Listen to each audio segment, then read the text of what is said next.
Anche oggi gli occhiali al collo tradiscono che parliamo di un libro. Il libro è questo, anzi è un saggio a dire il vero, Animare la città nella terra dei Tiepolo, edito da Il Prato, e ospitiamo l'autore Paolo Tonello, una vita di impegno all'interno delle ACLI, le associazioni cristiane dei lavoratori italiani. 7 progetti delle ACLI sono analizzati in questo libro, che è una fotografia di un'area che comprende 7 comuni della provincia di Venezia: Mirano, Salzano, Spinea, Martellago, Noale, Santa Maria di Sala e Scorzè, appunto le cosiddette la cosiddetta terra del Tiepolo, quella che viene anche definita la quarta città del Veneto perché conta di 125.000 abitanti, all'incrocio tra Padova, Treviso e Venezia. Va però detto che è un'area a geometria variabile, perché c'è una unione dei comuni che comprende solo 5 dei comuni che ho citato prima, c'è appunto il bacino territoriale che invece ne comprende 7, siamo all'interno della città metropolitana di Venezia e ancora in maniera più ampia all'interno del triangolo Patreve, mitico Patreve, Padova, Treviso, Venezia. Prima domanda, qua ci sono 7 progetti analizzati, ma è una analisi che riguarda solamente il territorio oppure è paradigmatica di un bacino più ampio? Può essere sintomatico di quello che accade in Italia, il milanese? A mio avviso può essere assolutamente paradigmatico, simbolo di quello che è successo in Italia e soprattutto, o quantomeno, raffigurare come è cambiato il nord-est in questi anni. E allora cosa è successo nel milanese? Nel milanese, come in tutto il nord-est, in 20 anni è successo che ha preso piede questa sensazione, questa dimensione di paura che sembra caratterizzare il nostro tempo. Fra i 7 progetti ce n'è anche uno che riguarda, tra l'altro, a proposito di paura, una cena interreligiosa. Sì, che abbiamo realizzato. La cena interreligiosa nasce da una cosa tipica milanese. È un bel incontro locale, cioè globale e locale. Parte dal fatto che a Milano c'è una tradizione di festeggiare al giorno di San Martino l'oca.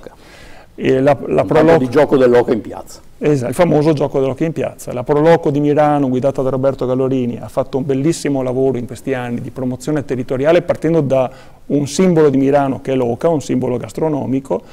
Noi partendo da questo simbolo ci siamo detti, nel 2015, l'anno dell'Expo, che ha decretato che il cibo come strumento di cultura, ci siamo detti, se l'oca è simbolo di Milano, ma l'oca è anche cibo kosher, lecito per gli ebrei, che hanno molto presenti come famiglia nell'area del milanese, ed è cibo però anche halal, lecito per i musulmani.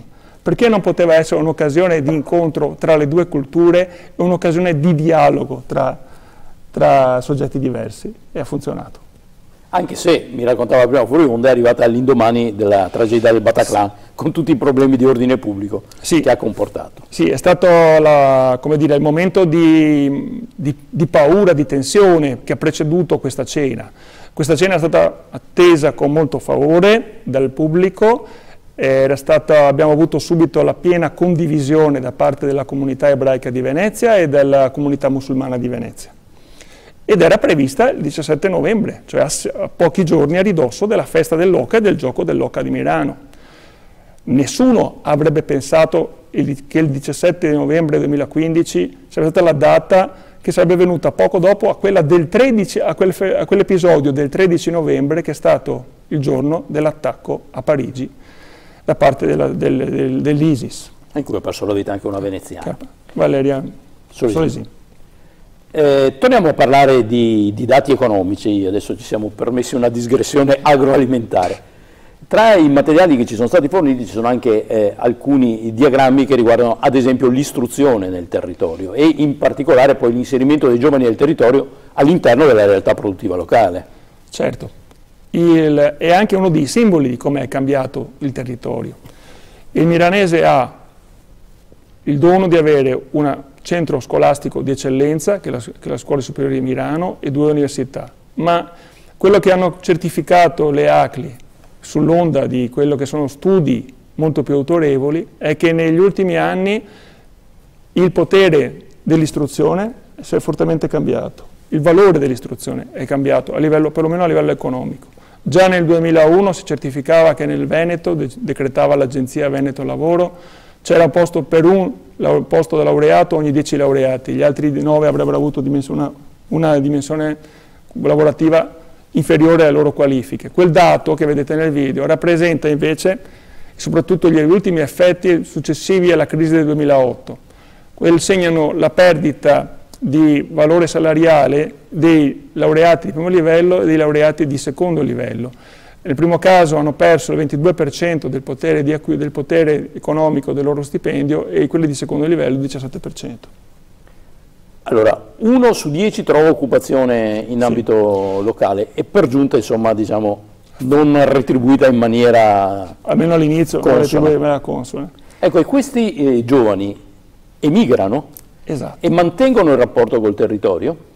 Questi giovani emigrano, è un dato non solo locale ma un dato nazionale, anche perché, come dicevamo prima, la stampa di Torino ha certificato che 3 laureati su 4 in Italia svolgono lavori sottodimensionati. Questo è un cerchio che si chiude della crisi del territorio, dei problemi del territorio. Molti ragazzi se ne vanno, rappresentano una importante perdita anche economica per questo Paese.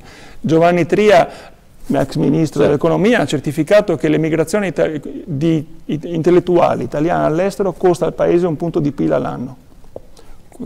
E questi ragazzi che se ne vanno, ed è una caratteristica, uno dei progetti che sono elencati nel libro, uno dei più interessanti del Circolo Acri di Milano, sono proprio gli ambasciatori del Tiepolo.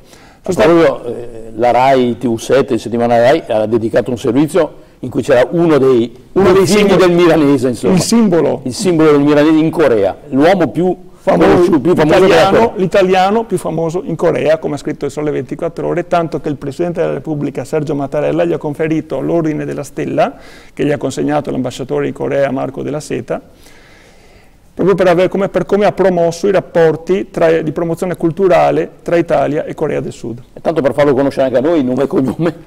Si chiama Alberto Mondi, lo vedete in questo servizio che è dedicato TV7, se volete. Ecco, ed è un milanese. Ed è un milanese. Che mantiene rapporti col territorio? Allora, le ACLI hanno censito 25 ragazzi sparsi in tutto il mondo, che occupano posizioni di rilievo, non tutti come Alberto Mondi. Alberto Mondi rappresenta la punta di lancia, perché è una star televisiva, oltre che un manager, è una star televisiva in Corea e nell'area del sud-est asiatico, e questi 25 ragazzi si sono resi disponibili a promuovere i tesori, i valori, le ricchezze enogastronomiche, culturali, turistiche del territorio nei paesi che li hanno accolti. A proposito, usando un gergo di qualche tempo fa, che ci azzeccano i Tiepolo con il milanese? Ah, certo, non tutti sanno che nel 1757 i Tiepolo, padre e figlio, Giambattista e Giandomenico, tornati dall'aver affrescato il palazzo vescovile di Würzburg in Germania, e prima di ripartire per affrescare il palazzo reale di Madrid per l'imperatore Carlo V, e si fermano a Milano e loro veneziani acquistano casa a Milano, anzi precisamente a Zianigo di Milano, e questa casa conserva gli affreschi dei Tiepolo, soprattutto quelli di Giandomenico, che sono stati strappati e adesso sono a Carezzonico, ma si conservano le tracce su questa villa. Torniamo al dato economico. Detto che insomma, il milanese evidentemente vale la pena di essere frequentato soprattutto da chi come noi abita vicino e tende magari a guardare oltre confine. Il dato economico però fa sì che nell'immaginario collettivo dei veneziani come il sottoscritto il milanese sia un'area fortunata, perché c'è un tessuto imprenditoriale ricco. C'è un tessuto imprenditoriale importante, vivace. Ci sono due aspetti che mi premerebbe sottolineare. È un territorio che comunque ha subito, ed è l'espressione della liquidità del nostro tempo, come effetti globali e effetti locali si intrecciano. La crisi del 2008 ha battuto fortemente nel milanese, in maniera importante, tanto che sono calate in maniera significativa il numero di imprese, nel 2008 c'erano 8.717 imprese nel Milanese, nel 2013 erano calate a 7.082, vuol dire che ci siamo giocati su 3 anni 1.650 imprese e il trend è risalito, ma comunque al momento sono 1.020 in meno rispetto al punto di partenza. Però si è in ripresa, quindi c'è anche un dato ci sono dei dati positivi. Diciamo che la crisi ha anche eliminato aziende in difficoltà, aziende immature, sono rimaste aziende sane e accanto a questo c'è stata una trasformazione radicale del territorio che si fatica ancora a comprendere pienamente. Il territorio del Milanese ha avuto una trasformazione a 180 gradi negli ultimi 20 anni, da essere passato da essere l'asse Mirano, essere l'asse su cui si gravitava attorno a Marghera, a una svolta a 180 gradi per cui la factory belt, la linea della produzione, si incrocia tra Padova e Treviso, sgranandosi tra Santa Maria di Sala, Noale e Scorzè, dove risiedono aziende leader nei loro mercati di nicchia, nei mercati mondiali. Grazie a Paolo Tonello, che è l'autore di questo libro, di questo saggio, che deve essere letto perché è ricco di informazioni e di dati per analizzare un territorio che, come abbiamo sentito, può essere paradigmatico dell'intera regione. I complimenti al nostro ospite, anche perché ha avuto l'intuizione di mettere su carta, insomma, 30 anni di esperienza all'interno delle Acri, e la fotografia che emerge del territorio che ha frequentato è estremamente interessante. Grazie, buon lavoro, a voi, alla prossima.